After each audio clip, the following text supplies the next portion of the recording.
Раз. Раз. Раз. Киберяп. Так, все. Ну что, пришло время подвести итоги первой фазы. Признаться, она далась мне очень нелегко. Я не соизмерил свои силы и степень нагрузки, что сильно повлияло на первые дни очного обучения в кампусе. Для тех, кто на моем канале впервые, меня зовут Денис, недавно я решил освоить профессию веб-разработчика и на этом канале рассказываю, как это у меня продвигается. Подписывайтесь, чтобы не пропускать новые выпуски, и поставьте лайк этому видео, так его видят больше людей, и может быть среди них будет тот, кто тоже замыслил что-то подобное. Сперва хочу объяснить, почему для меня первые дни в кампусе дались так тяжело. Перед началом первой фазы, с которого начинается очное обучение, я прошел процесс поступления, который включает в себя онлайн-тренажер, за которым следует тестирование, а после него собеседование с куратором, где ты решаешь базовые задачи на JavaScript. После чего, если ты проходишь, начинается нулевая фаза, в которой ты работаешь 3 недели из дома и по ее итогам поступаешь на первую. Так вот, вся эта работа по степени нагрузки оказалась значительно ниже, чем та, что ты получаешь на первой фазе. На нулевой фазе я спокойно выполнял все обязательные задания в течение дня и получал хороший фидбэк на код-ревью. И со временем привык. Показалось, что с таким я смогу справиться и что степень интенсивности буткемпа будет вполне сносная. Но я ошибся. Первая фаза дала мне большой пинок под зад, и я примерно неделю привыкал к новым требованиям и новой нагрузке. Но обо всем по порядку. Итак, что же из себя представляет типичный день в кампусе? Во-первых, общий сбор в 9 утра. Опаздывать крайне не рекомендуется. За опоздание ты получаешь бонусный балл, который по факту является штрафным. Накопив 10 таких баллов, ты получаешь предупреждение. За 20 тебе уже не выдадут диплом об окончании, а только дадут сертификат. А за 30 баллов отчислят. Да, еще баллы можно получить за мат. Один из них я получил. И за ранний уход из кампуса. Короче, вы поняли. После сбора мы собираемся небольшими группами на стендап. Тут не нужно рассказывать шутки, просто каждый рассказывает о том, с какими сложностями столкнулся и какие новые технологии изучил. Это помогает отрефлексировать свой прогресс и посмотреть, какие трудности были у ребят вокруг. Хоть одно из правил буткемпа звучит как «не сравнивай себя с другими, но с собой вчерашним», бывает приятно услышать, что не только к тебе была непонятна та или иная концепция. После стендапа обязательный утренний чекпоинт. Это мини-экзамен по результатам предыдущего дня с заданиями и тестами, которые нужно пройти, чтобы считать его выполненным. На него дается 45 минут. Чекпоинт — это проверка твоих знаний и возможность получить фидбэк по твоему коду, если ты уложился вовремя. Тут главное разобраться в том, как быстро на автоматизме разворачивать проект на своей машине, запускать тесты, понимать, что тесты от тебя хотят, и быстро начинать делать. У меня было всего пару дней, когда я не мог вовремя сделать чекпоинт. В основном они по силам и можно уложиться вовремя. Если кто-то из вас собирается поступать в Эльбрус, помните, чекпоинты не влияют на ваши шансы пройти на следующую фазу. На него влияет только экзамен. Но они очень важны для вашего общего состояния на экзамене. Они как такие мини-экзамены, которые помогают довести до автоматизма определенные операции, вроде настройки окружения, и классно прокачивают вас в умении читать тесты, что очень пригодится на финальном экзамене. К концу второй недели я уже тесты воспринимал как живого персонажа, который специально приходит ко мне, чтобы меня позлить своей пачкой сюрпризов, а самому порадоваться.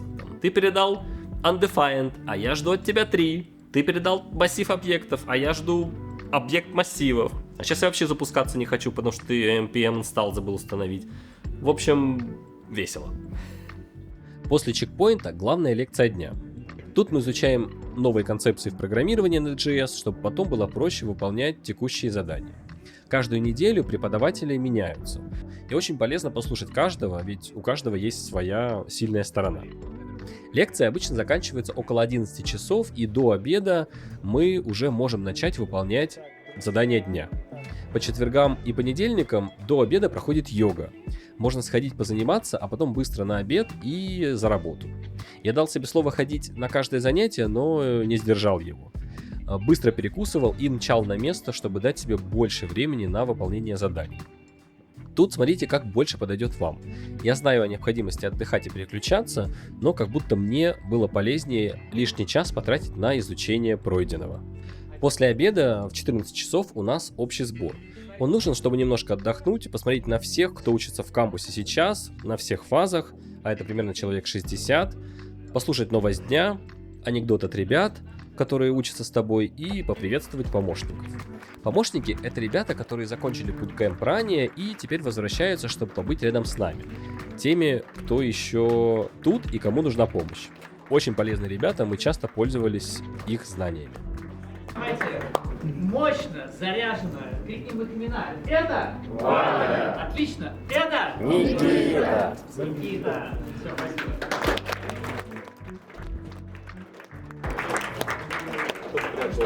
Как мы пойдем работать? Готовим ваши ладошки. 3, 2, 1. С 2 до 7, а по факту до 9 практика. Каждый день тебе дают примерно 6 заданий, каждая из которых это мини-проект, который нужно форкнуть в свой репозиторий на GitHub, склонить себе на комп, настроить окружение, установить нужные пакеты, выполнить его и закоммитить решение обратно. Из этих 6 заданий примерно 3 обязательные, а остальные опциональные. В среднем я делал от одного задания до 2, редко решая все обязательные задания дня. Это очень демотивировало поначалу, но потом, когда понимаешь, что у тебя получается закрывать обязательные утренние чекпоинты следующего дня, успокаиваешься. Вроде усвоение информации идет нормально, и того, что ты успеваешь, достаточно. Но если у вас будет получаться больше, это очень круто, редко кому это удается. Еще каждую неделю, по-моему, по средам проходят лекции по алгоритмам. Да, это вечер, после 7, неудобно, хочется домой, но это реально очень полезно. И каждый раз, когда я туда ходил, я получал какую-то плюшку, которую потом впоследствии использовал для своей пользы. Например, на одной из лекций мы разбирали задачу, которая была на чекпоинте следующего дня. На другой мы разбирали рекурсию и проход многомерного массива. Задача такая была на предэкзамене. Ну и в целом проходил алгоритмический турнир один раз, и я был одним из победителей, получил носки. И я бы, наверное, этого не сделал, если бы не ходил на лекции. Так бы и ходил бы босиком, поэтому очень рекомендую. В общем, наш день сурка выглядел примерно так. Утренний стендап, чекпоинт, лекция, обед, общий сбор и работа до позднего вечера. Наверное, сам бы я не смог себя так загрузить. Я бы похвалил себя за первую большую задачу, которую сделал на день, и пошел бы на заслуженный отдых. А тут нет. Нужно работать действительно очень много. Что круто, какие плюсы? Первый и самый главный – это рабочая атмосфера, создающаяся за счет сложных задач и проектов, которые дают тебе каждый день, и людей, которые с тобой их решают при помощи менторов и преподавателей. Вот этот вопрос про доступ к менторам на самом деле ключевой, когда ты принимаешь решение о том, на какой курс пойти. Круто, когда ты не ждешь часами, это в лучшем случае, а то и днями, ответов на свои вопросы. В Эльбрусе ты можешь всегда подойти с любым вопросом в течение дня, и тебя направят в нужную сторону, чтобы тебе было проще их решать. Есть, конечно, и минусы. Ну как минусы? Скорее точки роста. Например, 3 раза в неделю наши дни ориентированы на совместную работу. Понедельник и вторник — это парные дни. Тебе назначают пару, и вы вместе работаете над одной задачей. Один говорит, другой пишет. И наоборот.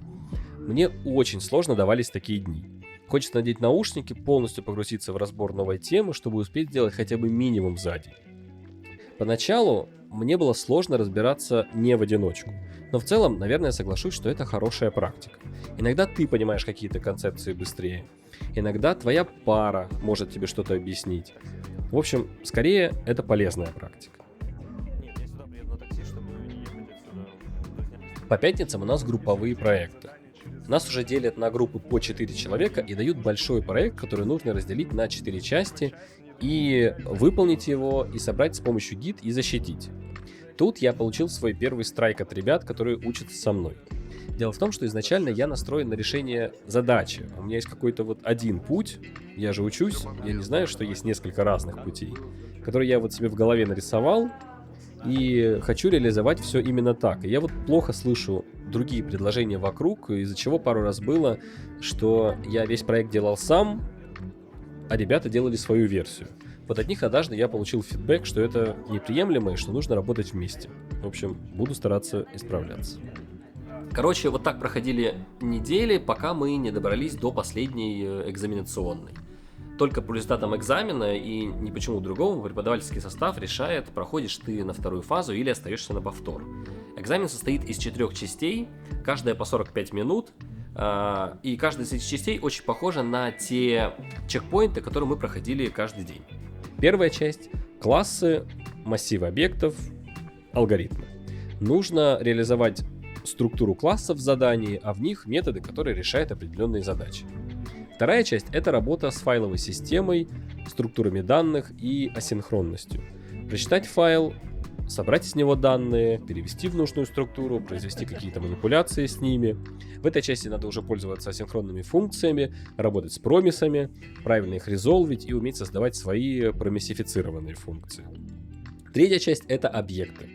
Изменение ключей, значений, работа с вложенными массивами в объектах, фильтрация, объединение, разделение. В общем, все то, что просто в массивах, но чуть более сложно в объектах. Четвертая часть — базы данных. Нужно поднять базу на Postgres, сделать там несколько таблиц, связать определенные поля по заданию, накатить миграции, засидеть таблицы данными и сделать несколько запросов с помощью ORM к ней. Easy. Звучит объемно, но перед экзаменом тебе дают его пощупать. За день до экзамена у вас проходит предэкзамен. Это примерно то же самое, те же 4 части, те же блоки информации и концепции, которые требуется знать, но чуть более замороченнее, чуть более сложнее. Например, на первой части с алгоритмами мне попалась задача по обходу многомерного массива неизвестной вложенности. Как раз та задачка, которую мы решали на алгоритмах. И благодаря лекциям я ее решил. Ну, как решил, посмотрел, как мы ее решали раньше и адаптировал под новую задачу. После экзамена самые тягомотные часы. Пока нас проверяют, у нас какие-то лекции, которые мы не слушаем, какие-то задания дня есть, которые никто не делает. Слоняемся с места на место, ждем, пока нам объявят результаты.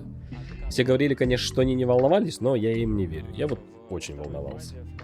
И хоть я и закрыл все тесты в экзамене, но вот так, чтобы как бы стереть весь код и попросить меня заново все написать, не знаю, наверное, мне потребовалось примерно столько же времени, чтобы все это опять вспомнить и переписать. Мою работу проверял Адам, сказал, что ему все понравилось и попросил собирать вещички и искать себе место на второй фазе. Ура! По остальным задачам у тебя все написано. Вот. Прям мне было приятно проверять твой экзамен. Я просто запустил все тесты, и они работают. Поэтому я тебя поздравляю, ты переходишь на вторую фазу. Спасибо! Молодец. Да, очень хороший экзамен, прям выделяется, скажем так. Спасибо. Слышала, мама. Да. Он молодец, реально. Каренчик? Ты знал? Да. Огонь! Что спрашивали? Расскажи. Фидбэк рассказали, и особо он ничего не спрашивал. Единственное, он меня поправил в базах данных, где foreign key не прописал. Во второй направо. Рома, ты? Отлично. Он передо мной был уже. Что сказали, Ром? Прекрасно. Сказали, есть отчеты по базе данных, надо работать. А так все хорошо. Поздравляю всех. Поздравляйте. Погоняем, давай дальше. Ну что? Прошла? Молодец. Ты меня снимаешь? Да? Он сидит, короче, на втором фазе до конца. Не бери, но... Ну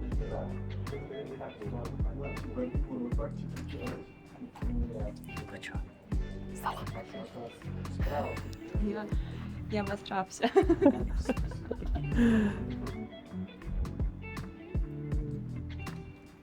Ну что? Ждал?